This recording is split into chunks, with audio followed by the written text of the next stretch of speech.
We are here today to talk about the maturity arc of crypto with a bit of a focus on infrastructure and just everything crypto can do today and where it's gone and where it's going versus where it has been in the past. So briefly, to get started, we're just going to do a quick intro on our panel here, and then we'll jump into the discussion. So let's just start with each person. Go ahead, Betsabe. Hi, everyone. My name is Betsabe Botaitis. I am the CFO for Hedera, and Hedera is an enterprise-grade open-source Layer 1 protocol, and which uses the hash graph consensus mechanism to make it fast, stable, and trusted. It's a trusted layer on the internet. Hello, everyone. I'm Mathieu. I'm the co-founder and CEO of Octav. We are the back office for asset manager, so we work with family office, hedge fund, high net worth individual to help them report and reconcile all their on-chain assets. Hey, y'all. My name is Joe Suzuki. I'm a senior account executive at ImmuneFI. We just started off as a leading bug bounty platform in the Web3 space, but now we are the leading on-chain security platform, providing different layers of security to any chain, any protocol in the Web3 space. And I'm overqualified. I work for Alchemix. We're a decentralized finance protocol, and we are a consumer of blockchains. We use Octav for our data. We use ImmuneFI for our security. And so it's a good example of how all of these different companies are emerging to provide services and infrastructure to people who are building on blockchains and enabling a lot of new use cases and new things. So the first question we're going to dive into is when crypto first started out, it was very degenerate. People were just building things, launching them, and hoping they work, and people were losing money all over the place.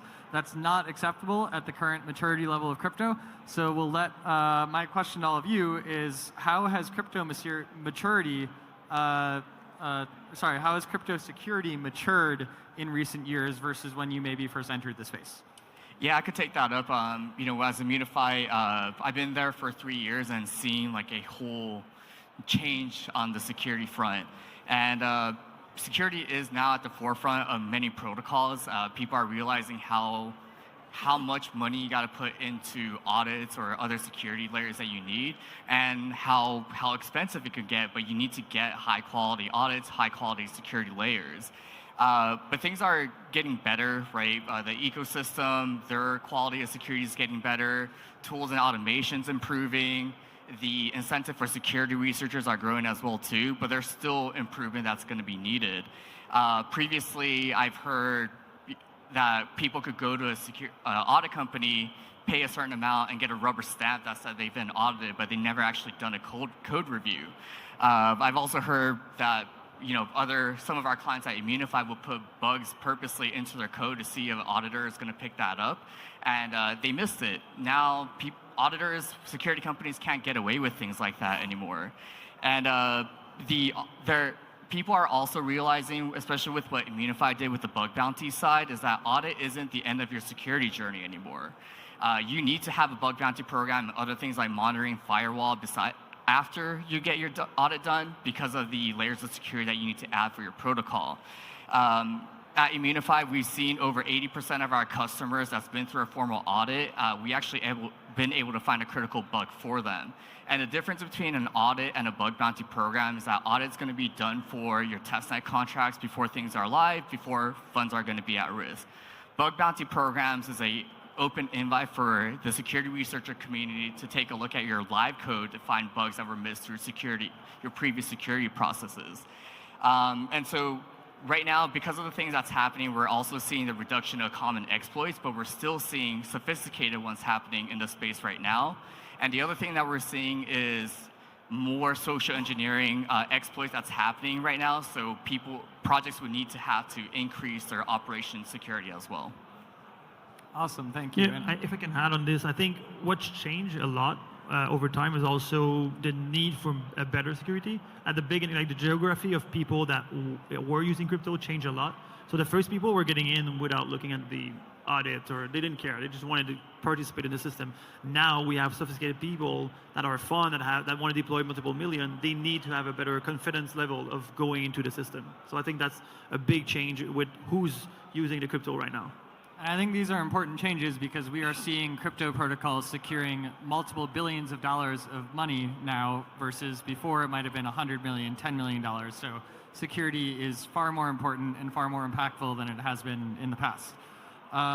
Related to that, on the other side of things is compliance. And I'm curious how you all have seen compliance mature in crypto and both the needs for compliance, how people are complying, what they're even complying with, whereas before we didn't know what we had to comply with. So how's everyone seeing compliance evolve? Yeah, I can take this one. I think no one knew what was SOC 2 unless you were working in software development in traditional market. And for the last 6 years, it didn't exist. But the last 2-3 years, a lot of people need to have SOC 2 compliance. And there's a lot of requests that come from traditional market or traditional finance.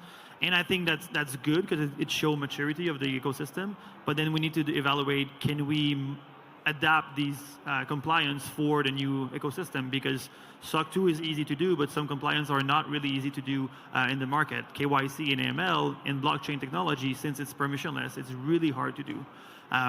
There's some people working on this. We've seen Coinbase launching a Uniswap V4 permission pool. So it's happening, but there's going to be a lot more energy to be put on the compliance for everyone to be ready and be able to have a good compliance level for all protocol. Awesome. And at Hedera, I know you're an enterprise grade blockchain, so you have a unique perspective on this. So what's the difference at the enterprise level?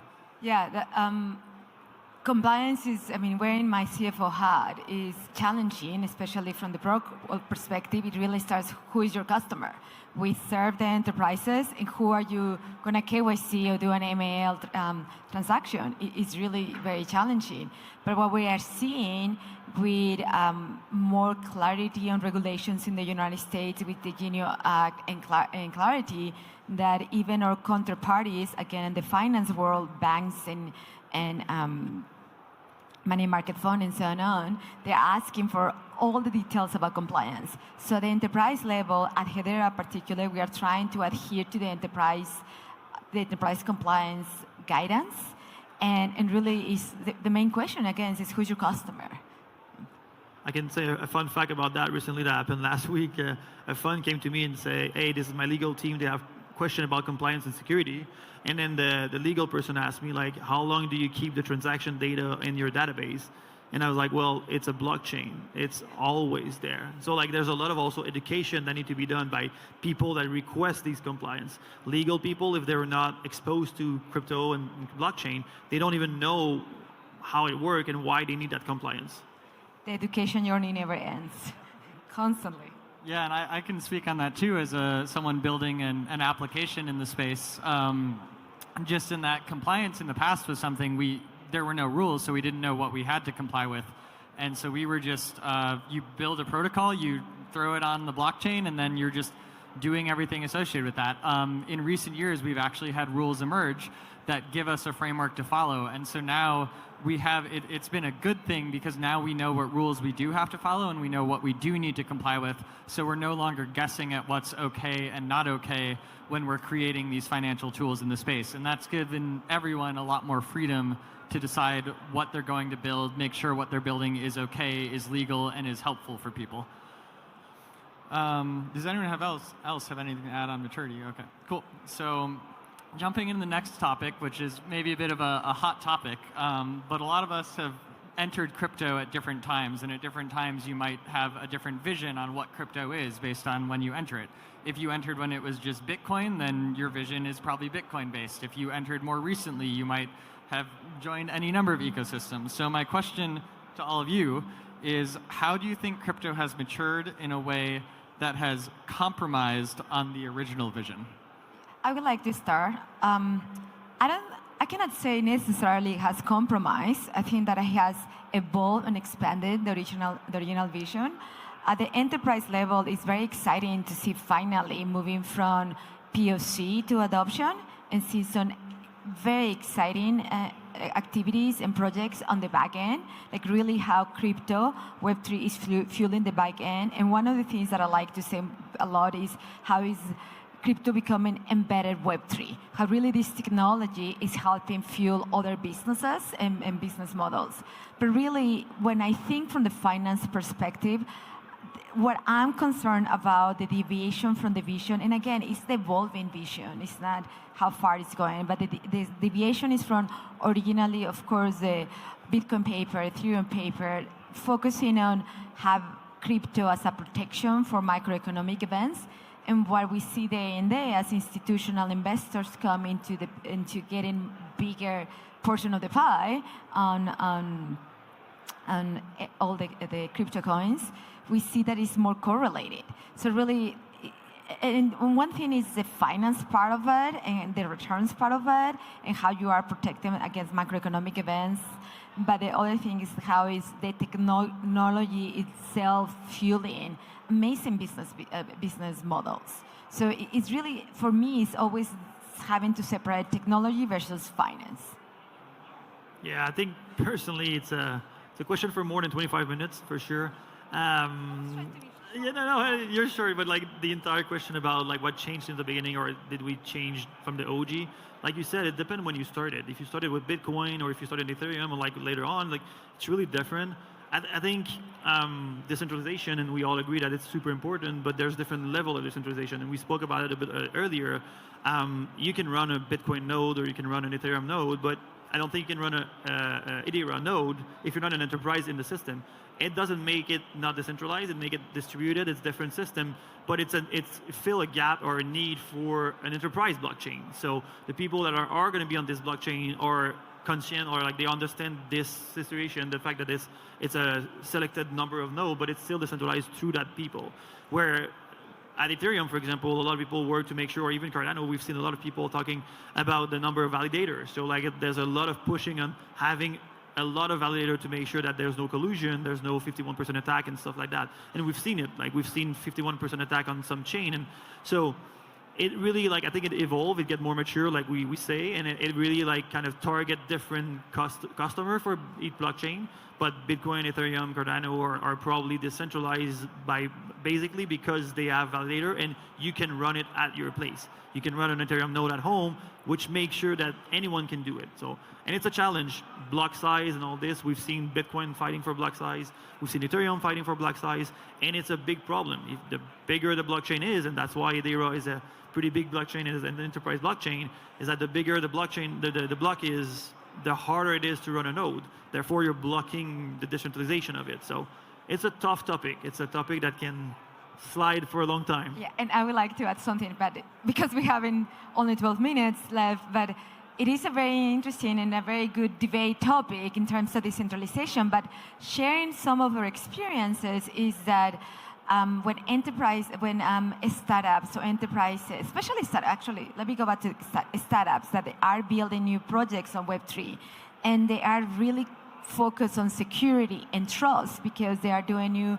DeFi or fintech, and they have to protect the funds of their retail customer. They always want to know who is your verifier, who is the node. So it's one of the things that at Hedera we have focused a lot, and that's why we have a very distributed way of decentralizing in a way with enterprises who are our verifiers. But it's because it's bringing trust of who in the other end is verifying those. And again, it's a huge topic for debate. They want to know who they are working with. That's why, yeah. What brings trust to them. Even though TradFi is here in crypto now, I still think crypto is a place where degens and rebels are still able to use that.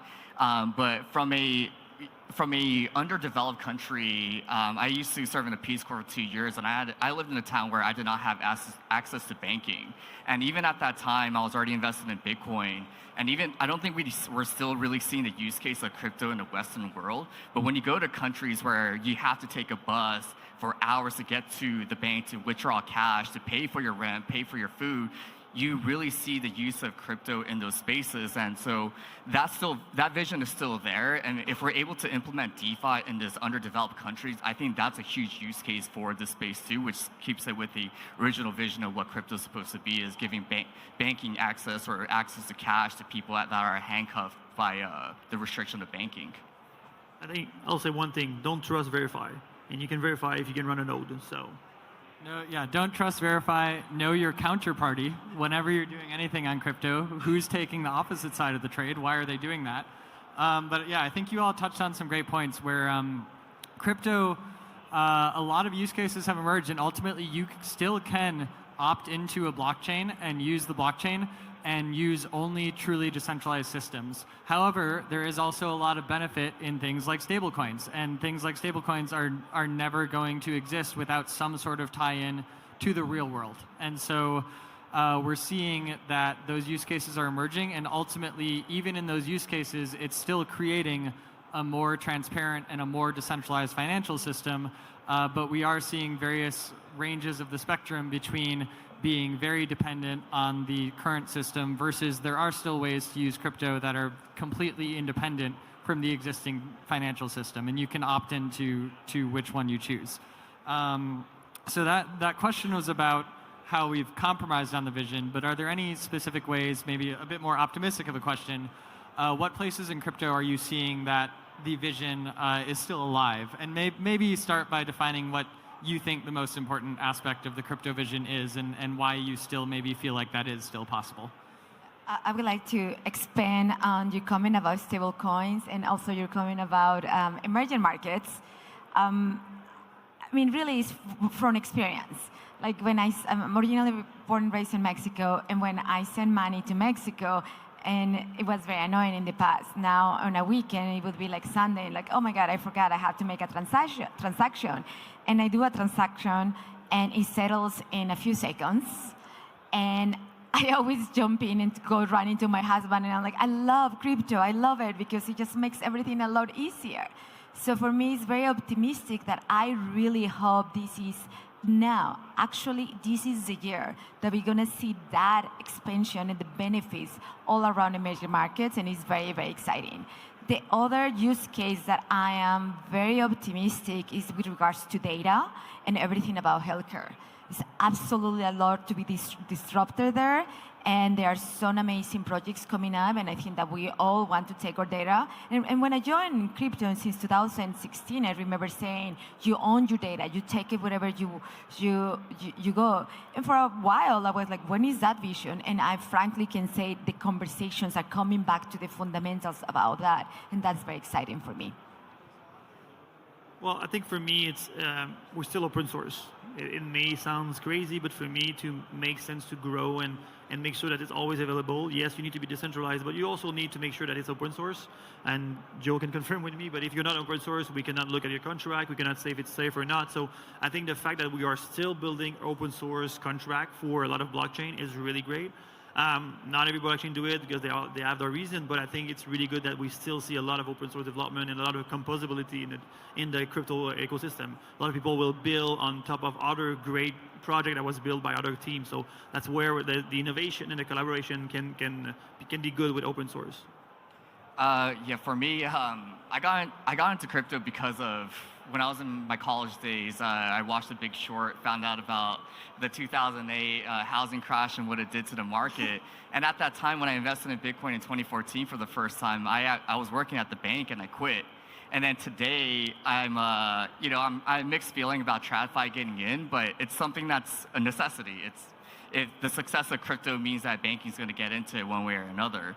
So I have mixed feelings about it because today I'm still thinking, it's like, when's BlackRock going to buy Bitcoin so my bag's going to get pumped? But then at the same time, like, do I really want BlackRock to buy Bitcoin? So yeah, as long as we don't become wrap TradFi, that we can stay crypto and blockchain, and it's not just like the same thing as TradFi, we're good. So. That's a good point.